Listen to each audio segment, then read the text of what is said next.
In response to one of my last videos where I said cherry-picking techniques from martial arts out of context is a bad idea, I got a lot of backlash from a number of viewers.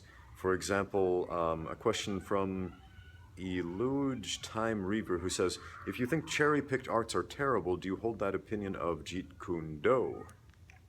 Okay. The operative word in what I said was out of context.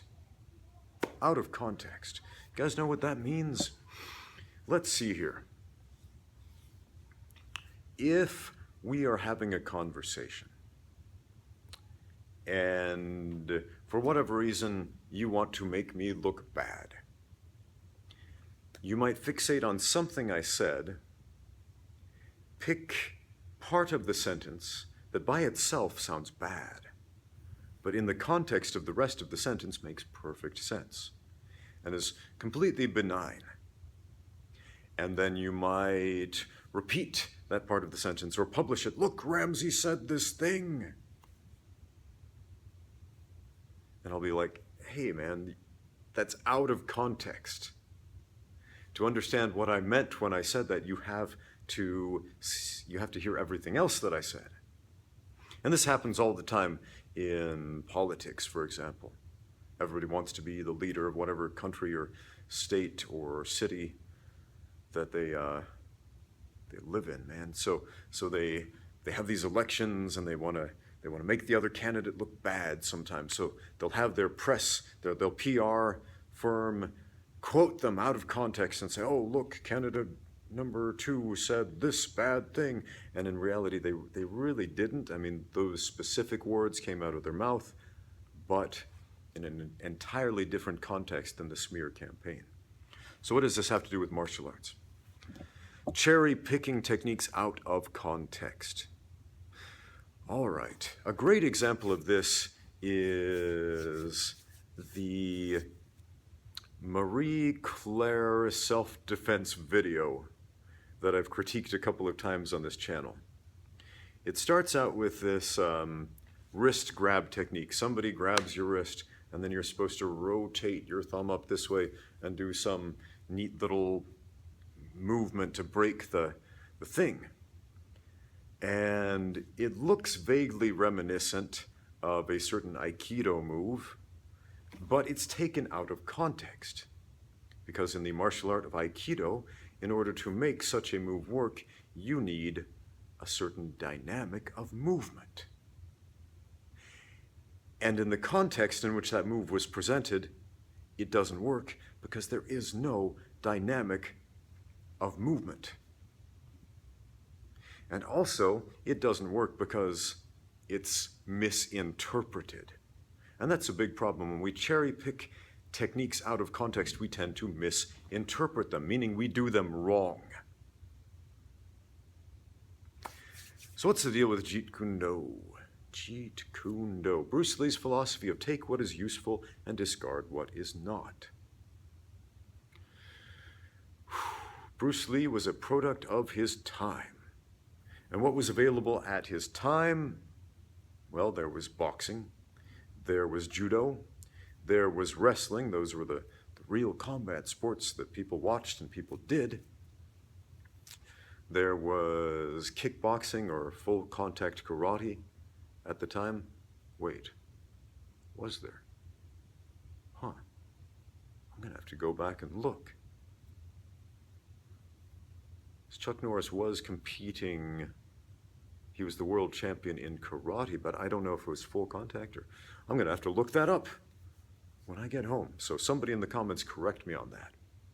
But anyway, there were these martial arts that would teach, this is the way. In Wing Chun, you move your hands in this very specific way or it's not the way. And again, Bruce Lee was taught Wing Chun. And he kept what he felt was useful about it and threw the rest away. Did he have a practical understanding of Wing Chun? Did he understand the context of Wing Chun? I believe he did. Chuck Norris claimed that he taught Bruce Lee many of the high spinning kicks that he later used in his movies. They had a conversation where Bruce was saying something along the lines of kicking above the waist unbalances you, which is a popular idea in Wing Chun, and Chuck Norris told Bruce something along the lines of, if you could throw high kicks, because you're a great athlete and you're flexible and all this other stuff, then it would just open up all these other opportunities for you. So Bruce adapted some of Chuck Norris's kicking techniques, his high kicking techniques. Was that out of context? I don't believe so, because Chuck Norris was one of the best karate guys around at the time.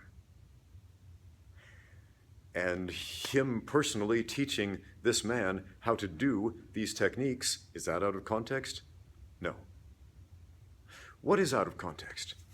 Well, take a look at this picture here. This is a picture from an advertisement I saw advertising a Krav Maga class. And what's going on here? I think what they believed was happening when they published this photo for this particular class or seminar was that it's supposed to be an armbar that this girl on the bottom is using to defend herself against this attacker on top of her. But if we look at it, everything about this is out of context. Everything is wrong in this picture. Armbars don't work that way.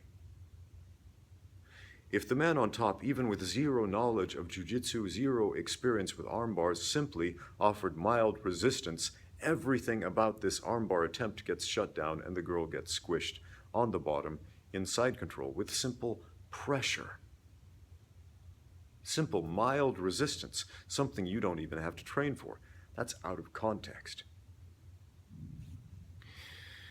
So, Jeet Kundo, man, Jeet Kundo. A lot of people out there love it. I don't know what else to say about that, but you have to ask yourself, is what you are learning in the context of what it is? So, for example, if I teach you an attack from the top, let's go to jiu-jitsu, Brazilian jiu-jitsu, because this happens all the time. People are taught attacks from the mount. Like, here's how you do an arm bar from the mount. And a lot of those people are never taught how to effectively get to the mount against anybody who's any good.